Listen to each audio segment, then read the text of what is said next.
Shalom Bapak Ibu Saudara yang dikasihi Tuhan, kita bertemu kembali. Kita bersyukur kebaikan Tuhan bagi kita di saat-saat kita masih harus menunggu. Dan kita tidak tahu pasti sampai kapan kita harus terus ada di rumah, kita harus beribadah di rumah, kita harus melakukan banyak kegiatan di rumah. Tapi biarlah kita belajar bersama-sama untuk bisa memanfaatkan segala situasi yang ada ini. Semuanya tentu untuk kebaikan kita dan untuk kemuliaan bagi nama Tuhan kita. Pada kesempatan ini saya akan sampaikan kepada kita semua mengenai membangun manusia roh yang perkasa. Bapak Ibu Saudara yang dikasihi Tuhan, sebelumnya kita akan berdoa dulu. Bapa Surgawi, Engkau Allah yang setia, kami bersyukur kesempatan ini. Kami mohon kasih karunia kemurahan-Mu supaya pada saat ini ketika kami mendengar firman Tuhan, hati kami benar-benar dipersiapkan untuk Engkau sendiri berbicara kepada kami, memberikan kepada kami rema, supaya kami hidup sesuai dengan rencana-Mu Tuhan. Kami mohon kasih karunia urapan-Mu atas kami semua, di dalam nama Tuhan Yesus Kristus. Haleluya. Amin. Bapak Ibu Saudara yang dikasihi Tuhan, di dalam kitab 2 Korintus pasal yang keempat, mulai ayat yang ke-16 sampai yang ke-18 dikatakan, sebab itu kami tidak tawar hati, tetapi meskipun manusia lahiriah kami semakin merosot, namun manusia batiniah kami dibaharui dari sehari ke sehari. Sebab penderitaan ringan yang sekarang ini mengerjakan bagi kami kemuliaan kekal yang melebihi segala-galanya, jauh lebih besar daripada penderitaan kami. Sebab kami tidak memperhatikan yang kelihatan, melainkan yang tak kelihatan. Karena yang kelihatan adalah sementara, sedangkan yang tak kelihatan adalah kekal. Bapak Ibu Saudara yang dikasihi Tuhan, ya, kita mengalami mungkin ini sesuatu yang tidak enak bagi kita. Kita sudah mulai capek. Dan harus menunggu lagi. Berapa lama lagi kita tidak tahu. Tetapi saudara yang dikasihi oleh Tuhan, ya, manusia jasmani kita, ya, masih terus mengalami hal-hal yang tidak enak. Tetapi mari kita pakai kesempatan. Karena hidup ini adalah kesempatan untuk kita melakukan sesuatu yang sesuai dengan rencana Tuhan, sesuai dengan kehendak Tuhan bagi kita semua.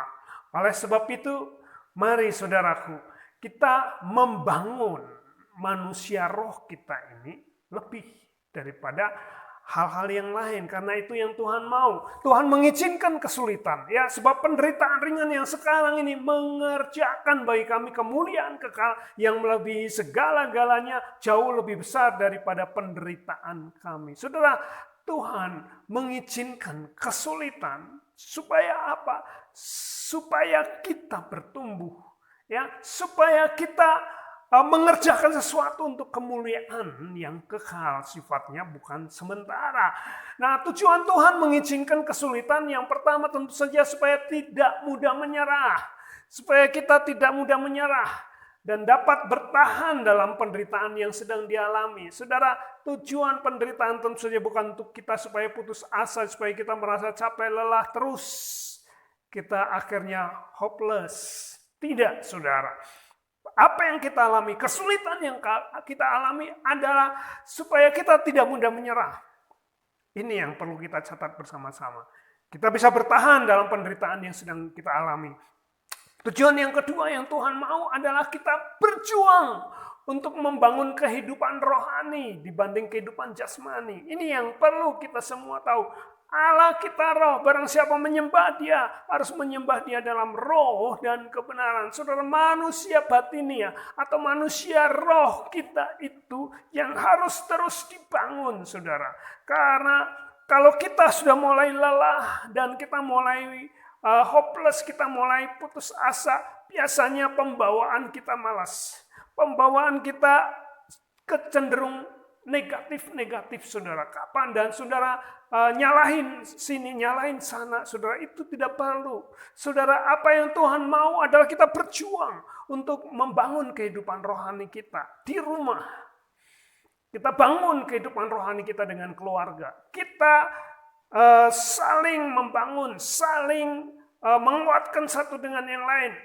Kesempatan kita pakai lebih banyak, kita bisa bersama-sama berdoa, mencari Tuhan, membangun satu dengan yang lain. Apa yang dibangun? Tentu saja manusia rohani kita. Itu yang lebih perlu. Dan tujuan Tuhan dengan kita membangun manusia rohani kita, manusia batiniah kita adalah supaya kita memiliki manusia rohani yang perkasa. Saudara, apa yang menjadi respon kita, ya, menentukan apa yang akan terbentuk dalam diri kita. Saudara, di 2 Korintus 5 ayat yang ke-9 dikatakan, sebab itu juga kami berusaha, baik kami diam di dalam tubuh ini maupun kami diam di luarnya, supaya kami berkenan kepadanya. Saudara yang dikasihi oleh Tuhan, bagaimana respon kita terhadap apa yang kita sedang alami? Apa yang ada di dalam kehidupan kita? Saudara, mungkin ada yang sudah sebulan lebih saudara harus stay at home, tinggal di rumah. Dan saudara terpaksa harus mencari kegiatan-kegiatan yang tidak pernah saudara kerjakan sebelumnya, karena biasanya saudara jarang di rumah. Tapi saudara bisa lihat bahwa rumah itu sesuatu yang indah. Dan keluarga itu adalah sesuatu yang paling berharga di dalam kehidupan ini. Karena itu yang Tuhan mau, saudaraku. Respon kita, ini yang penting, saudara. Kita meresponi dengan positif apa yang Tuhan izinkan, apa yang Tuhan mau dalam kehidupan kita. Ini akan menentukan kita mau jadi apa nantinya.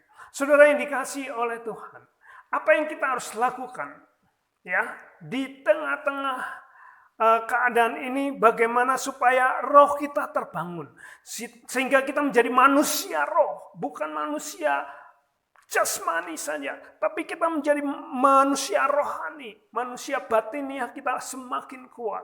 Yang tentu saja kita harus lakukannya adalah kita bersekutu dengan Roh Kudus. Saudara, dalam kitab Yudas ayat yang ke-20 dikatakan, akan tetapi kamu, saudara-saudaraku yang kekasih, bangunlah dirimu sendiri di atas dasar imanmu yang paling suci dan berdoalah dalam Roh Kudus. Saudaraku, membangun iman kita sekarang ini, saatnya Tuhan mau nyatakan ini akhir zaman, saudara. Kita nggak bisa mengandalkan pendeta, kita nggak bisa mengandalkan rohaniawan, kita tidak bisa mengandalkan kakak rohani kita atau orang-orang yang begitu hebat. Kita harus mengandalkan keluarga kita, saling membangun. Inilah yang Tuhan mau di akhir zaman ini. Tidak ada hamba Tuhan yang hebat, yang besar, yang kita harus andalkan setiap kali kita punya masalah, kita telepon, kita kontak dia. Tidak, saudaraku. Tuhan menginginkan di akhir zaman ini, di dalam ayat yang ke-20 dari kitab Yudas, bangunlah dirimu sendiri di atas dasar imanmu yang paling suci. Bukan ajaran ini, ajaran itu. Saudara, Alkitab cukup untuk menjadi bekal kita. Yang perlu dasar itu adalah iman kita yang paling suci. Dan yang kedua adalah berdoalah dalam Roh Kudus. Saudara, iman kita, manusia batiniah kita, manusia roh kita ini hanya bisa terbangun, saudara, kalau ada persekutuan dengan Roh Kudus. Saudara dan Roh Kudus, saya dan Roh Kudus setiap hari. Saudara, saya bersyukur kepada Tuhan. Setiap hari, saudara, masalah-masalah dihadapin. Tapi saya selalu bisa datang kepada Tuhan. Dan saya berkata kepada Tuhan, Tuhan, tempat ini di mana saya boleh bertemu dengan Engkau adalah tempat yang paling luar biasa bagi hidup saya. Karena Engkau luar biasa. Engkau adalah Tuhan yang bisa memberikan aku semangat saat aku tidak bisa melakukan apa-apa. Saat aku hopeless. Saat aku tidak tahu harus bagaimana menghadapi kehidupan ini. Engkau selalu hadir.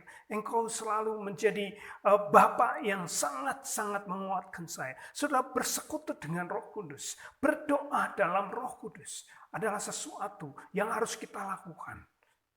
Apalagi sekarang Tuhan kasih kesempatan. Kita masih banyak waktu untuk berdoa. Banyak waktu bersekutu dengan keluarga, dengan Roh Kudus.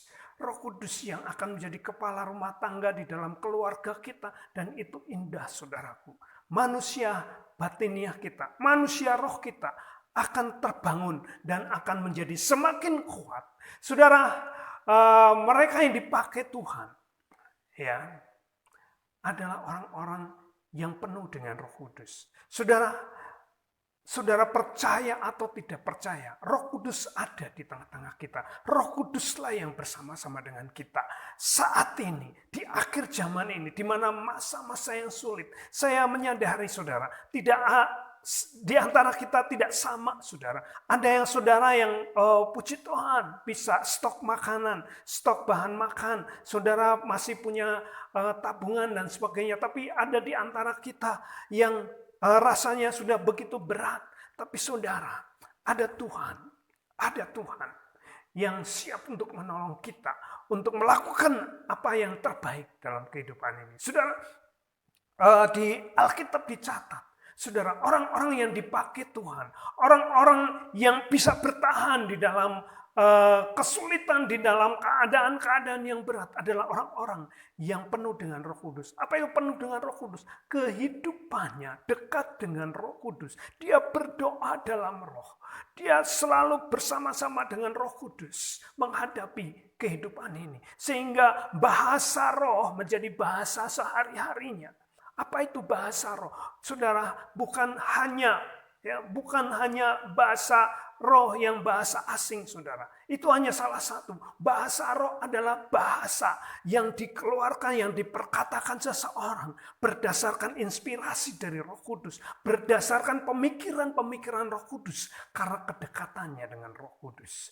Kalau kita punya bahasa roh, saudara, setiap hari kita berbahasa roh, saudara, maka kita menghadapi kehidupan ini dengan begitu perkasa. Manusia batiniah kita itu begitu kuat, saudara. Menghadapi masalah-masalah jasmani, kekhawatiran, masalah ketakutan, masalah hal-hal yang membuat kita berat ini. Kita akan menjadi lebih ringan ketika roh kita kuat. Karena kita bisa bersekutu dengan Tuhan. Kita bicarakan dengan Tuhan segala sesuatunya. Dan itu indah, saudara. Tuhan kita Tuhan yang kuat. Tuhan kita adalah Tuhan yang sangat mampu untuk menolong kita. Tidak ada yang mustahil bagi Dia. Dan Tuhan berkata, tidak ada yang mustahil bagi orang yang percaya.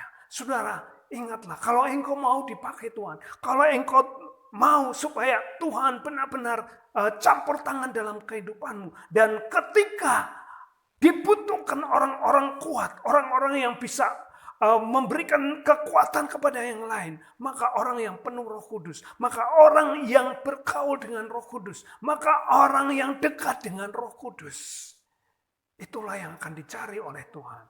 Dan kalau saudara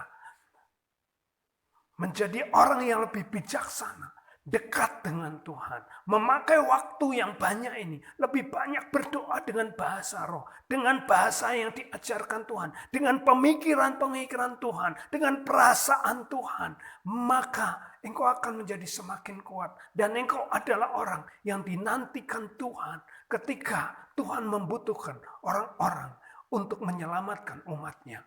Saudara yang dikasihi Tuhan, janganlah kita menjadi lelah. Jangan kita menjadi putus asa. Saudara, Tuhan ingin kita lebih kuat. Dan Tuhan ingin di kesempatan, di saat-saat yang tidak menyenangkan ini, bangunlah manusia batiniah kita. Jangan saudara hanya menunggu kapan ini berakhir. Tetapi saya sangat berharap setelah ini berakhir, saudara sudah menjadi begitu kuat. Dan saudara sudah menjadi siap untuk berbagi dengan banyak orang. Saudara akan memenangkan banyak orang. Saudara akan dipakai Tuhan dengan luar biasa. Setelah pandemi ini, setelah wabah ini berakhir, saudara. Jadi jangan tunggu kapan berakhirnya. Tetapi usahakanlah diri kita. Sudah terbangun manusia batiniah kita. Siap untuk dipakai Tuhan. Menjadi alat kemuliaannya untuk menyelamatkan bangsa-bangsa. Dan saudara yang dikasihi oleh Tuhan, apa yang Tuhan lakukan? Dia mati di kayu salib. Dia rela mencurahkan darahnya. tubuhnya dihancurkan sedemikian rupa. Yang kita ingat, sebagaimana biasanya pada awal bulan kita mengadakan perjamuan kudus. Dan mungkin saat ini saudara sedang mempersiapkan perjamuan kudus itu satu keluarga, saudara. Saudara, apa yang Tuhan Yesus lakukan tidak akan sia-sia ketika engkau terbangun rohanimu. Ketika engkau terbangun manusia batiniamu menjadi kuat. Dan itu yang Tuhan mau dalam kehidupan kita. Puji Tuhan saudara. Tetaplah kuat di dalam Tuhan. Di dalam kekuatan kuasa-Nya. Kita akan berdoa bersama-sama. Bapa Surgawi, Engkau Allah yang hidup. Engkau Allah yang berkuasa. Biarlah kami boleh merenungkan kehidupan ini. Bahwa hidup kami ini ada untuk kemuliaan-Mu. Untuk kebesaran kerajaan-Mu. Tolong kami supaya kami benar-benar memanfaatkan waktu yang ada ini. Baik atau tidak baik. Biarlah kami membangun diri kami dengan iman kami yang paling suci. Dan berdoa dalam Roh Kudus. Semua untuk kemuliaan-Mu. Ajar kami untuk kami tidak menjadi egois di tengah-tengah kesulitan. Di tengah-tengah masa yang sulit ini. Tetapi kami akan semakin terbentuk untuk menjadi seperti Kristus. Seperti Yesus yang rela memberikan segala sesuatu. Dan dengan kerelaan itu engkau menjadi begitu kuat. Dan engkau bisa menjangkau banyak orang untuk datang kepadamu ya Tuhan. Biarlah hidup kami berkenan kepadamu. Berkati saudara-saudara kami. Berkati kami semua. Supaya kami tetap sehat. Supaya kami tetap kuat. Dan kami siap untuk Tuhan yang akan datang. Yang Tuhan sudah persiapkan. Dan ketika engkau membutuhkan orang-orang yang penuh Roh Kudus. Biarlah kami ini termasuk orang-orang yang engkau perlukan dan engkau cari Tuhan. Ini bukan satu kebanggaan pribadi, tapi kami bersyukur kalau engkau memberikan kesempatan kepada kami.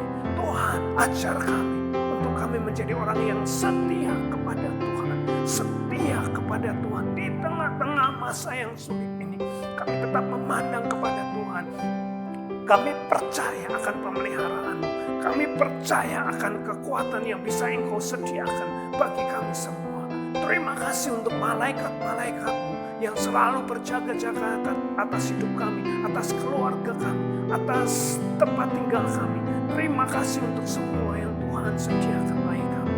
Dan biarlah engkau akan menemukan kami, orang-orang yang kuat, yang rendah hati, yang siap untuk melakukan segala yang baik untuk kemuliaan Tuhan. Terpujilah nama-Mu Bapa. Di dalam nama Tuhan Yesus Kristus kami bersyukur dan kami berdoa. Haleluya. Amin.